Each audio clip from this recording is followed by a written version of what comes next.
good morning guys! Ang dami namin trabaho ngayon. Tignan nyo, mag-almusal muna kami ni Gina. Ito ang aming almusal. Monay na may keso. Ayan, tapos kape. Saan ang kasama ito?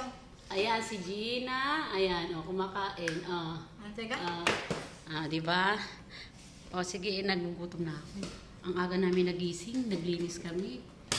Alam nyo ba, ang masarap ngayon almusal. Wala kaming pandesal, dapat pandesal eh. Isasaw-saw sa kape. Ayan, hindi kasya. Ano pa naman yung monay? Monay, ayan, monay, papalaman na ay isasaw-saw namin sa kape. Kasi merong gatas. Ay, merong keso. Kala ka meron pa naman? Meron nga, keso. Hindi. Ayan si Gina. Gina, hi! Hello. Ayan, kape namin ha. Magkakape muna kami, magutom na kami. Sige na, babay na. Subscribe nyo ako ha. Tingnan nyo yung tsura namin. Ang pangit. Pangit na nga, lalo pang pumangit. Ay, Gina. Oh. Chicha, lapang. Sige na, bye-bye.